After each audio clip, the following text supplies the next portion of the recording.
Hi everyone, this is audap. Let's check out Iwaihime on PC. Right. Look at my settings here. I'm going to leave these on default. Unfortunately, full screen I think is still maxed out at 19 or 1080p. So it's going to look a little soft to some folks, but I think that's fairly standard for visual novels at this point in time. Not too many delve into the 1440 or 2160p territory quite yet. We'll get there, but not there. Not there yet. Anyway, let's check it out.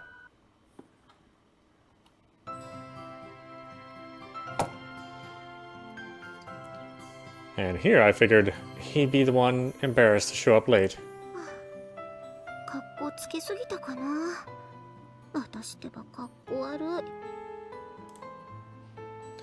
I let my enthusiasm get the better of me and arrived too early. I would have felt guilty otherwise, making him wait at some station he'd never visited after the long trip here.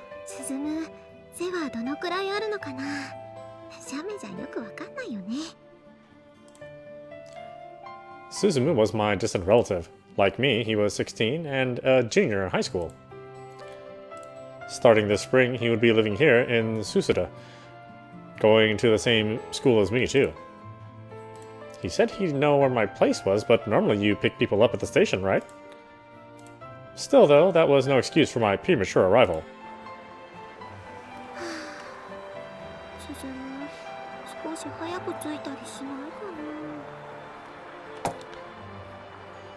Alright, that is a little slow, don't you think? Okay. Let's do the text speed faster. It is pretty slow. Auto mode will do a little faster as well. Even though we're not using auto mode right now.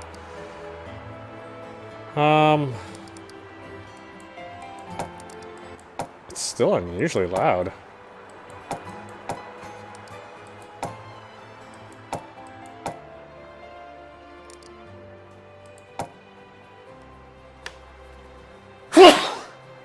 Excuse me.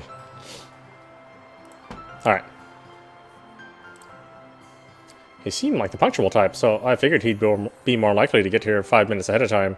There was no way he'd show up an hour early. Yet I had to go and get the brilliant idea to show up over an hour ahead of schedule anyway. I wasn't trying to get that carried away, but honestly, it just kind of happened. Killing time at a chic coffee shop would be ideal for this sort of situation. But, well, I didn't want to waste over 300 yen of my meager allowance on a single drop of coffee. Or a single cup of coffee. So there I was, leaning against a pillar in front of the ticket gate, looking like a fool as I stared off into space. At first, I was worried about my hair looking funny, like I was waiting for my first date or something. But those silly feelings passed after a while. Eventually, I found myself simply staring blankly at the bustling crowds of people, my mind as blank and staticky as a TV tuned to a dead channel. No matter how much I checked my phone, it wouldn't change the fact that I still had another 50 or so minutes to go. It'd be nice if I could find a game or something to pass the time. But since I was still recharging MP in Wanyadora, I couldn't play it for another 12 hours. 何気に超メジャーでポピュラーな自殺スポットだと思うんだよね。 All of a sudden, my channel locked onto a single voice speaking amidst the crowds. The voice appeared to be that of a young office worker all by herself, perhaps talking on the phone. どんな自殺の名所もさ、結構行くの大変じゃん。覚悟とか度胸とか、というか行くのに時間かかるっていうか。だって思わない？富士の樹海とかで死ぬ人ってどんだけ頑張ってるわけ？樹海までの行き方調べて、電車乗って、乗り換えて乗り換えて、歩いて歩いて。普通死ぬためだけにそこまでやるかね？家で首つった方がどんだけ楽かって思うでしょ？ She was discussing a rather morbid topic with the same energy one would the latest fashion and trends. That said, I had to admit it was fascinating. 首吊るのだってそうそう簡単じゃないって。首を吊るロープかその代わりのものなんてそうそう家にはないよ。Now that she mentioned it, I couldn't think of anything at my place that would support my weight. Going through the store to pick up rope or something just to hang yourself seemed like a real fast way to kill the mood. Yeah, even just hanging yourself took effort. 自殺ってさ、初恋の男の子に今だって告白するような勢いとタイミングでするもんでしょ。That was quite the simile. It was in no way a funny topic, yet I almost giggled. The days of seppuku were long in the past, but so most suicides these days were done on impulse. With that, I saw what she was getting at about train stations being suicide hotspots. 駅ってさ、学生でも社会人でも誰もが日常に利用している場所なわけだよね。それでホームで電車を待っている時間ってどんなに忙しい人でも自分を顧みるいい時間になるわけじゃん。And so in those few minutes waiting for the train, it could cross your mind how easy it would be to just end it all. Train platforms were truly a wonder in that sense. If the thought of killing yourself passed through your head, you wouldn't even need to prepare anything special. All it would take is a few steps towards the edge of the platform. Sure, you'd have to wait for a train first, but those arrived every few minutes during the busy hours. The desire to die and a few minutes of spacing out, that was all you needed. It was all just a hop, skip, and a jump away. ね？最高の自殺スポットだと思わない？コンビニやカラオケくらいに身近でお手軽なカジュアルな自殺スポットだと思うわけ。疲れたらコンビニで栄養剤買ったり、カラオケでストレス発散したりとかするでしょ？駅もそれと同じじゃないかなって。So in other words, when you're tired of life, it should be okay to treat the idea of killing yourself almost casually. That's what she was saying. Suicide was supposed to be really tragic and serious, right? Yet this woman was talking about how death shouldn't be considered that big of a deal. Like cutting your hair short for a change of pace, or splurging on a fantastic overseas vacation. In other words, resetting your life should be treated just as lightly as all of that. I didn't know if it was because I was sleepy or what, but her words felt like they were awakening something awfully new and fascinating inside me. そうだよね。自殺って何もとことん追い詰められるまで考えちゃいけないものではないのかも。Like how you might just change up your hair after a breakup, or how you might treat yourself to a makeover or a new purse on a whim. Maybe it really should be treated as casually as that. 自殺って言葉が私は物騒だと思うんだよね。確かに。エステで新陳代謝を改善して新しいお肌に生まれ変わらせるのと全く同じ感じ。だから自分殺しなんて物騒な言葉じゃなくて、人生のリピュアとかってどうかな。ね、なんか素敵な響きになったと思わない？人生のリピュア。Yeah, that did have a nice real ring to it. It was only then that I realized the woman had been talking to me. She was leaning against the other side of the pillar. I turned around and locked eyes with her. She was an older woman in her 20s or so, with stunning long hair and a somewhat compassionate aura around her. してみると結構驚いちゃうよ。ああ、こんなに簡単だったんだって。なんで今まで無駄に怖がってたんだろう。バカみたいって。したことあるんですか？リピュア。うん。She answered as if I had simply asked for the time. Wait, hold on a second. I felt as though my entire world had been turned upside down. I grew as dizzy as if heaven and earth had been inverted, and the sound of the crowds around me grew deafening, as though someone had turned up the volume on them.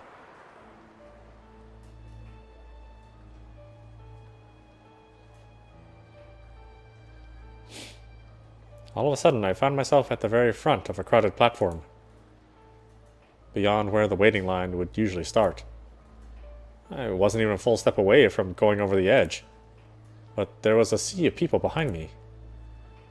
It was as packed as a can of sardines. Trying to force them back did no good. And if I tried to push my way through them, they pushed back just as hard. 見てみて下を I heard the woman close by, but I couldn't see her. I didn't plan on listening to her, but a push from behind instinctively drew my eyes to my feet. I was stunned by what I found. Where there should have been gravel and train tracks was instead a vast blue sky spreading out as far as the eye could see. Beautiful fields of clouds adorned that light blue sea. It was like I was looking down from a floating island. No, wait, those clouds seemed familiar. They were just like those towering cumulus clouds I had seen one summer when I was a kid, lying on a field in a nature park. That's right. There wasn't a sky below me. The sky I had looked up at that day was under my eyes. And just as soon as I realized that, I felt as though gravity had been turned on its head. My chest grew light with the desire to be sucked into that blue ocean. Like that feeling you get when you finally reach the top of a tall slide after waiting in a long line. おいでよすっごい簡単であっさりだよ怖くなんかないからなんでそっちにこだわってたのかバカみたいになるよ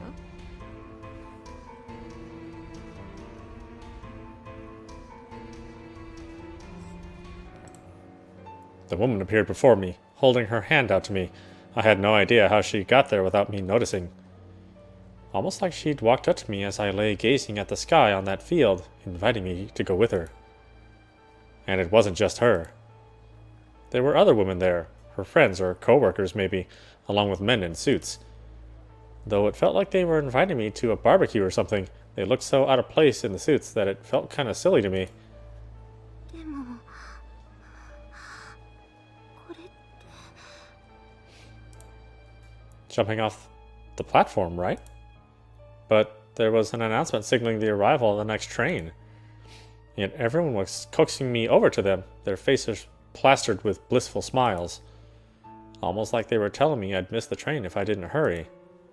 But I couldn't hear that screeching of metal against the tracks.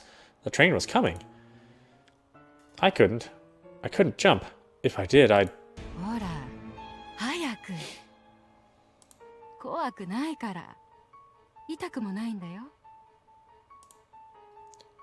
Hurry, hurry. You're going to miss it. Everyone said as they reached out and waved to me. Like telling me I'd miss out on all the fun if I didn't come along. But they were asking the impossible because... Hadn't they all been crushed to pieces? Their hands, feet, and heads were all crushed to pieces, weren't they? There was no blue sky, just a blanket of scattered stone, dyed reddish-brown by the elements and rust. Faded metal rails like prison bars reaching out in the distance. It was from there that the dead moaned, pushing through the track ballast as they desperately reached out to me. Their own buried hell beneath the stone, its residents doomed to be crushed under the weight of each passing train, unnoticed by the living, day after day. The mutilated dead moaned there in agony as they desperately sought new companions. One of them had become nothing more than a partially crushed head. Another's outstretched hand had fallen right off their arm. An indecipherable jumble of hands and feet squeezed through the stones as they beckoned me over. Chills ran through me from head to toe. I wanted to back away, but the sea of people behind me were pushing back just as hard against me. No, even harder. Stop! I'm gonna fall! However, they were clearly winning. My toes had already stretched out past the platform and were trembling in midair. I stretched my arms as far as they could go, grabbed onto someone behind me, and held on for dear life. But the encroaching wall of flesh kept pushing. By this point, my heels were already halfway over the platform. The eyes of the mechanical carnivore gleamed as it drew closer. The train rushed forward, crushing the moaning dead underfoot as it did. The screams of the damned joined in chorus with the metallic screeching as the train approached it with its fierce velocity.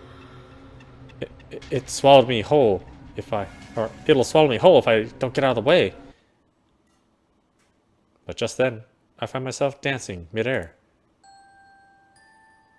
At that moment, the stone graveyard of the suffering dead suddenly transformed into that magnificent sky once again. I couldn't tell if I was falling or floating. Congratulations! Congratulations! Everyone stood on that field of grass under the sky, their arms raised as if in celebration, and waited for me. I fell gently into their clutches.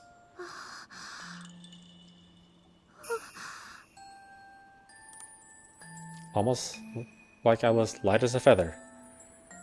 Their countless hands caught me comfortably. ね、怖くなかったでしょ。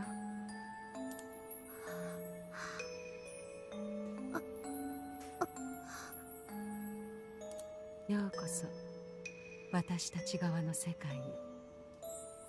あなたと一緒に来れて嬉しいよ。だって誰にも私の声が届かないんだもの。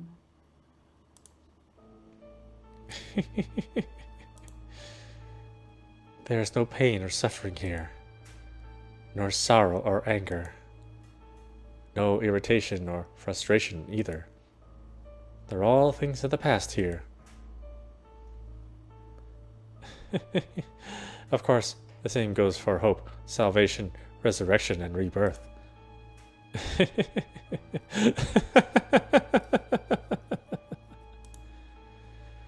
The transient illusion was all a lie. The sky, clouds, field, and people who'd welcomed me all vanished. I was lying on the rails, bound tight by the countless hands. That's right, I was a sacrifice to the steel behemoth. Smash! My body was gnawed down to nothing by the jaws of the train in the blink of an eye. All my bones broke with the sound akin to the crunching of a candy bar. I heard with the ear remaining on my severed head. Naturally, not even my severed head could escape those steel jaws, of course. Who would have thought that sound could be music to one's ears? Crunch, smash. What a pleasant sound, like sinking your incisors into the skin of a crisp candied apple. It was a bit of a surprise to discover how gratifying it was to have my body devoured. Deep down, I understood it was an evil, detestable temptation. But being so thoroughly gnawed at was a sensation both satisfying and amusing beyond comprehension. You know how it feels good when you're stretching and your feet feel and you feel your joints crack? Well, try picturing that, but all over your body, like goosebumps, and it keeps happening over and over again. And then you might understand. Crunch, smash. I knew, of course, that I shouldn't get into that kind of pleasure. But by that point, my body had been reduced to little more than an assortment of paste and limbs strewn across the rails. Smash. What little there was left of me was being dragged under the track bed. A world of crushed limbs and innards. But it seemed that wasn't enough to kill them. Agonized moans filled the air. I understood. This was liberation. I didn't have to remember my day-to-day life any longer. I didn't have to keep spacing out and waiting without end. Waiting? Hold on. Why did I come to the station again? Oh well, who cared? It didn't matter anymore. Oh, another train was coming. Crunch, smash. The wheels of the train crushed hundreds more limbs and torsos and organs. Crunch, smash. A blinding light gradually intruded on my ecstasy, and all traces of thought came to an end. 大丈夫?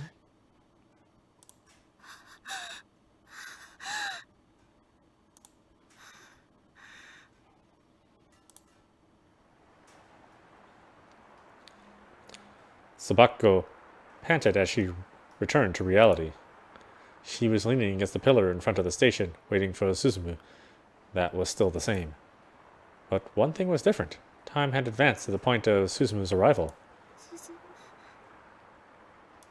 うなされてるみたいな感じだったよ。そうだっ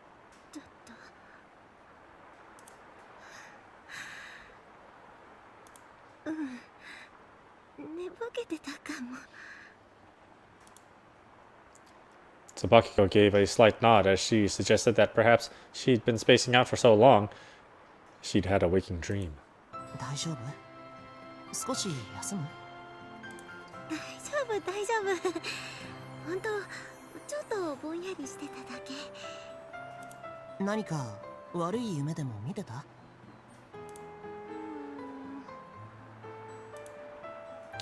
Dreams can sometimes be so clear that they feel real when you're in them. Yet in most cases, you barely remember what they were about the moment you wake up. Tsubakiko couldn't put it into words. All she knew was that it was a bizarre, grotesque daydream. She couldn't recall anything more than that. But as she stared at Suzumu's face, her mind started clearing up. She could feel herself returning to reality, the daydream being driven away in a flash. She'd already completely forgotten that fantastical delusion that had taken hold of her.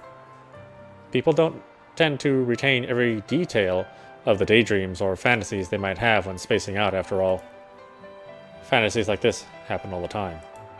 ごめんね。ちょっと早く来すぎて、ぼんやりしてるうちに居眠りしちゃってたかも。どのくらい早く来てたの？1時間くらいかな。それはすごいな。僕のためにそんなに早くから待っててくれたの？別にスズムのためにってわけじゃないわけ。たまたまちょっと早く来すぎちゃったってだけの話。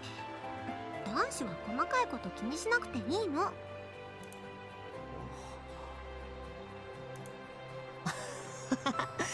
キコちゃんは面白いな。田舎者のスズムが駅で迷子になってたら気の毒だなって。それで早く来て待ってたわけ。Do you understand? 迷子になったら来るのは早まるんじゃなくて遅くなると思うけどな。荷物はそれで全部？カバン1個持ってあげるね。あ、大丈夫だよ。重いよ。ノープロブレム。うわTsubakiko snatched Suzumu's travel bag out of his grasp, only to drop it to her feet with a thud. 何これ、めちゃくちゃ重いじゃん。だから重いよって言ったのに。スズムが軽そうに持ってたからてっきり軽いんだとばっかり。ひょっとしてリュックの方が軽かったりする？そっち持ってあげる。大丈夫だよ。それにこのカバンより重いよ。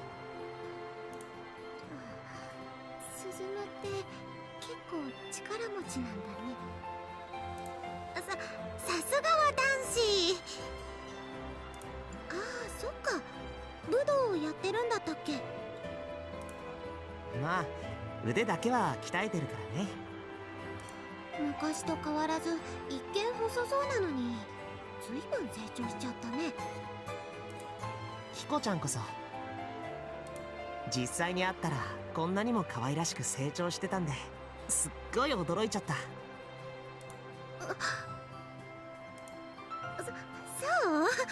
ありがとう。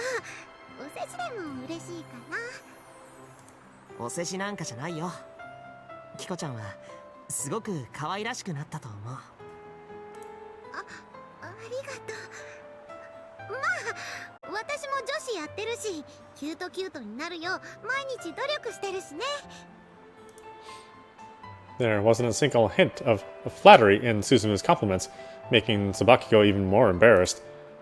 Her heart was all aflutter at the thought that Suzumu might turn out to be one heck of a lady killer. His full name was Suzumu Suzuhara. Just like Tsubakiko, he was 16 years old and in 11th grade. He would be going to the same school as her starting in April. as per family tradition, he would start living on his own from this year onwards. His large backpack and traveling bag contained his personal belongings and the like. That said, he was still a minor, so it wasn't like he would be truly living on his own just yet. The Harumiyas, Tsubakiko and her parents, would be taking care of him. Suzumu and Tsubakiko were relatives. However, they were 6 times removed, so they could hardly be considered close in terms of blood ties. What's more, the two hadn't seen each other since their great-grandfather's funeral over a decade ago. Their parents had told them each how the other was doing, but this was the first time in so long they were truly meeting face to face. Despite that, they didn't feel like strangers at all. Family ties truly are a curious thing. Even if today had been their first meeting, Tsubakiko wouldn't have been opposed to welcoming him into the family at all. It was strange, but that's just how close she felt to him. じゃあ行こっか。なんだろう。なんだか騒がしいね。The station employees were in a fluster. The teenagers exiting the station were rambling on about something, their faces pale. 飛び込みらしいよ。それもたった今だって。え、何それ。怖い。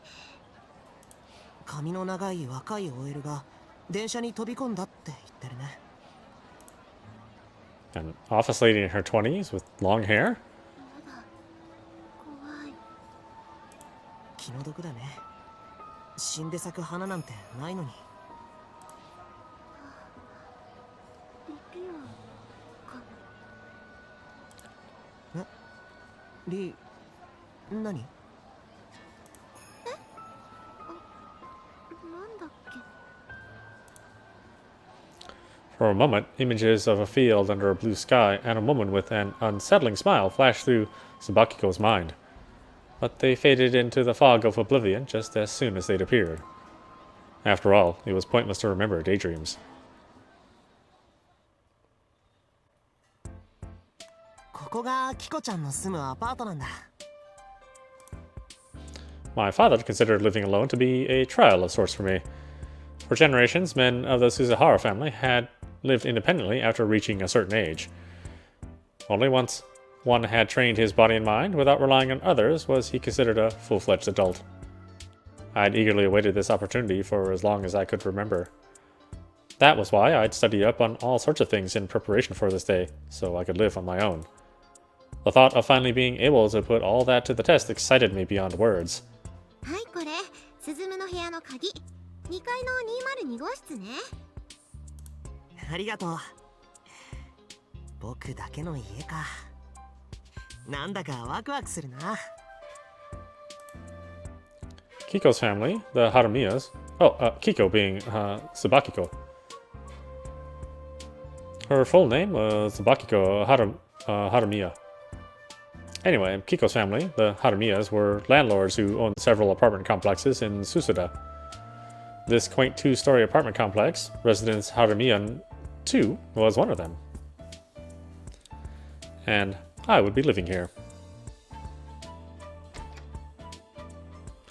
I opened the door to find a futon and stacks of cardboard boxes containing daily necessities waiting for me. The delivery men had already made their rounds. それにしてもずいぶんいろいろと送ったね。男子なんてせいぜい身の回りのものをカバンに詰め込んだらおしまいかと思ってたな。自炊しなさいって言って母さんがフライパンとかお鍋とかも送ってくれたからね。スズム、自炊なんてできるの？多少はできるつもりでいるよ。得意って胸を張れるほどじゃないけどね。Hot pot. キコちゃんはお料理とかってできるの？こう見えても将来の夢はプリティな花嫁さんだしね。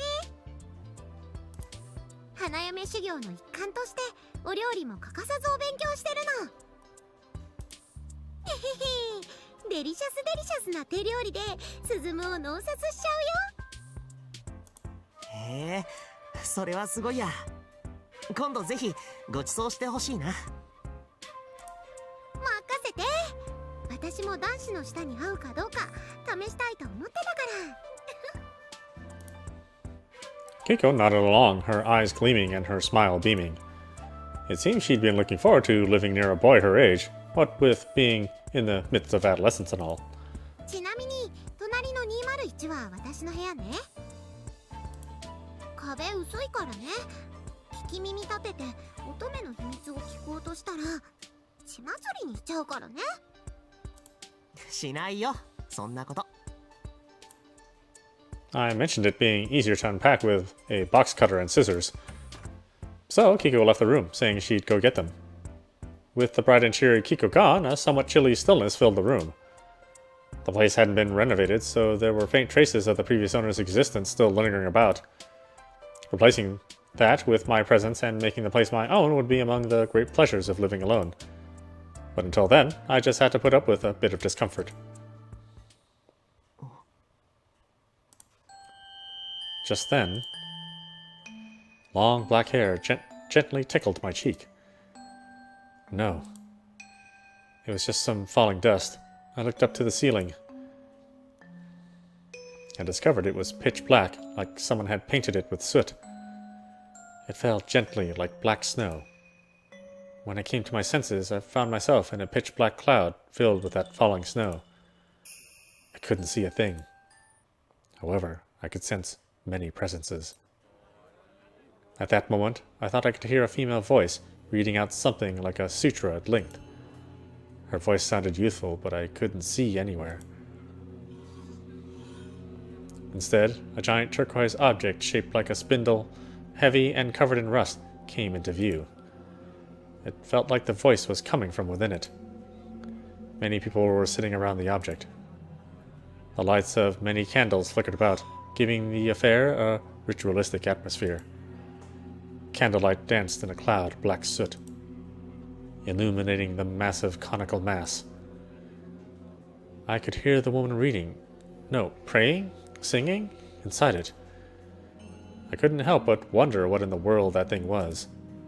My eyes were gradually drawn into it. The woman's chants broke into coughs from time to time. My heart wrenched at that sound. I felt like I was going to choke in a cloud of soot as well. Before I knew it, the bizarre object loomed over me like a massive mountain, then swallowed and squashed my consciousness whole.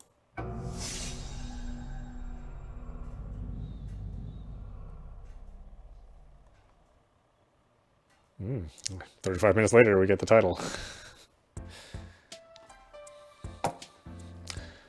Suseda Prefectural High School, Class 2A. My class. Originally, the plan had been for me to transfer here a year ago, back when I was starting high school. But my mother fell ill just before the entrance exam, so I had to stay and help around at home. As a result, I was delayed. She eventually returned from the hospital with a clean bill of health, and so I finally started attending this school 1 year later. At first, I was worried a transfer student like me would attract all sorts of attention and have a hard time. But since there were so many students at this school, and I transferred in right at the start of the school year, no one noticed. That was to be expected. The freshmen had 8 different classes, so there was no way the students would know everyone in their grade. They all probably figured I had been in a different class last year, just some classmates they hadn't bumped into until now. So no one had any reason to think I was a transfer student unless I told them. That made things much easier for me. What's more, every day at this school wasn't just easy, it was actually pleasant. As for why, well, first of all, Kiko was in the same class. 社会眠いよね。眠すぎて授業が終わってもスリスリスリーピーだよ。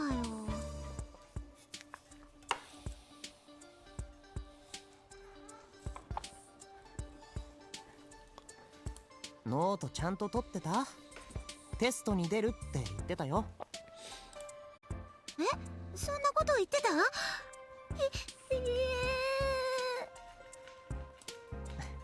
よかったら僕のノートを写す？うんうん。進む、サンキューサンキューだよ。よいしょ。進むのノート。何？字汚かった？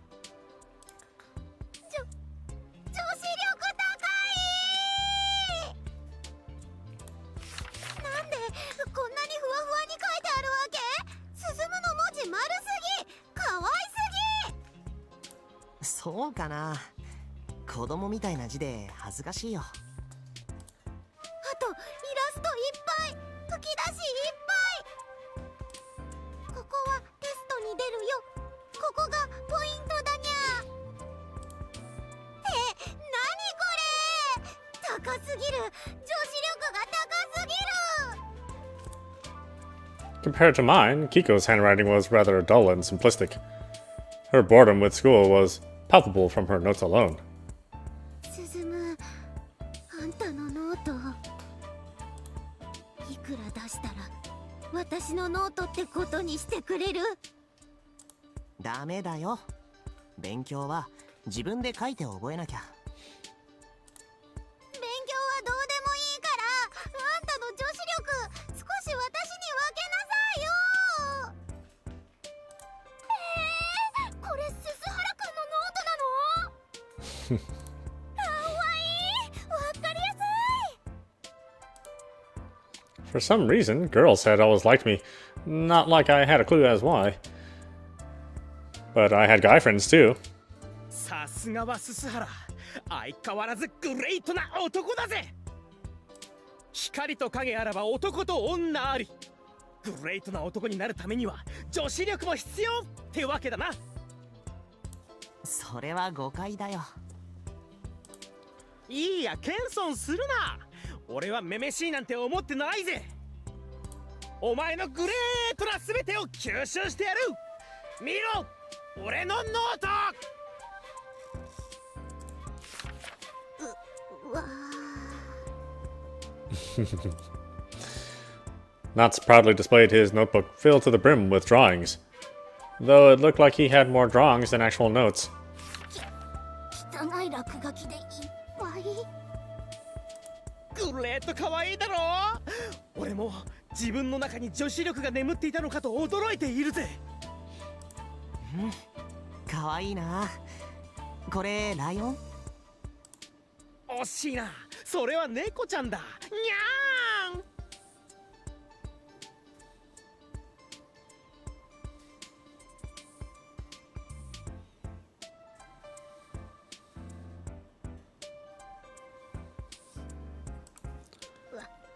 私には四則銃であることさえわかんないんだけど。イラストがいっぱいで楽しいノートになってるね。夏くんはすごいな。俺なんかまだまだだぜ。必ずススハラの域にグレートゾーンに達してやるぜ。 This was Natsura, my best friend. He was a very unique and funny guy. I don't know why, but he'd taken a liking to me ever since we met at the opening ceremony. ハルミヤも俺に女子力で負けてるようじゃまだまだだな。あんたにだけは言われたくない。あのさ、よく二人が僕に女子力女子力って言うけど、女子力って何？説明の必要はねえ。ススハラのグレートな一面の一つに過ぎないぜ。大体ね、スズムは生まれてくる性別を間違えてると思う。私が女子力を身につけるために日々どれだけ花嫁修行してると思ってんの？そうだな、日々修行だぜ。俺ももっと可愛いイラストでノートを埋められるよう修行するぜ。あつさくんはちょっと黙ってて。でもススハラくんってすごいよね。武道やってるんだって。すっごい強いらしいよ。当たり前だろ。あれでなよなよしてたらただのオカマ野郎だぜ。ススハラのグレートなところは男としての強さを持ちながら女のような繊細さを併せ持つところさ。確かにすっごい腕力だよね。ずっと鍛えてるそうだし。それだけじゃねえ。あいつの拳を見てみろ。あれはかなりグレートな修羅場をくぐった拳だぜ。これはちょっとささくれちゃってて、クリームとか塗ってるんだけどね。My father ran a martial arts dojo. As a result, he had trained me ever since I was little. Said training involved punching trees wrapped in straw and the like, so my hands were pretty roughed up. Though I guess that might have made me stronger than the average person too. On the first day of school, I accidentally made eye contact with Natsuya, and he challenged me to an arm wrestling match on the spot, which I won. Afterwards, he said that was the first time he'd lost, and that I'd caught his eye, and so on. He'd been fond of me ever since. 俺もススハラの親父さんの道場に通って鍛え直されたいぜ。そしてグレート夏也に生まれ変わって悪を拳で打ち砕きて。うちのは武道とは言っても戦う武道じゃないし。そうだよな。武道は戦うためのものじゃねえ、守るためのものだもんな。それでこそススハラ、やっぱりグレイトな男だぜ。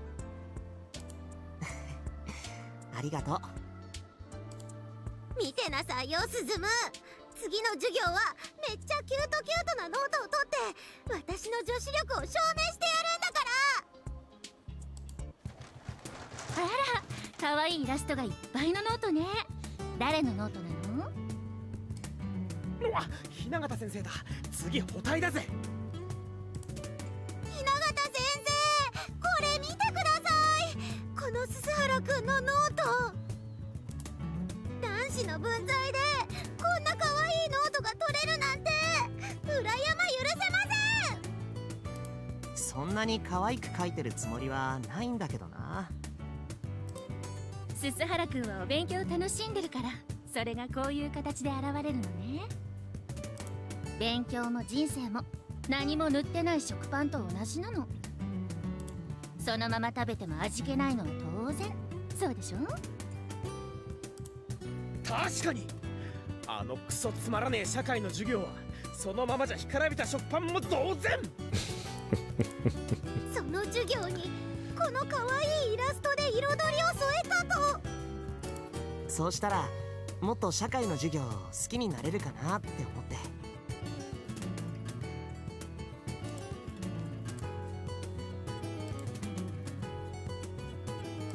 味気ない日常に潤いを与えるのもまた素敵な女子力だと思うわよ。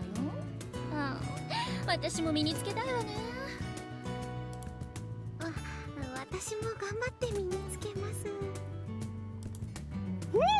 す。さすがはススハラだぜ。やっぱりグレイトだぜ。そんなにみんなに褒められることをしたつもりはないんだけどな。そういう気持ちで書いたから素敵なのよ。All right. Why don't we stop it there? This is Audapostrophe. You've been watching Iwaihime on PC. Well, it's pretty interesting. So I think this will be good. Hopefully it's not too long of a visual novel, and we'll get through it before All Hallows Eve. But yeah, I think it's really well written. I think the art and the sound are good. It's got good concepts. The characters, they're larger than life, but I think that's perfect for what is going to be basically a horror story. So yeah, I'm really looking forward to it. Hopefully you folks out there are enjoying it as well. It is on sale on Steam. It also has a piece of DLC with an extra story material in it. I think it all comes under $30. So yeah, I would say at this point in time, the production's it's so well done that it would be worth it. So check it out for yourself. Anyway, I hope you enjoyed watching. I will see you at the next stream.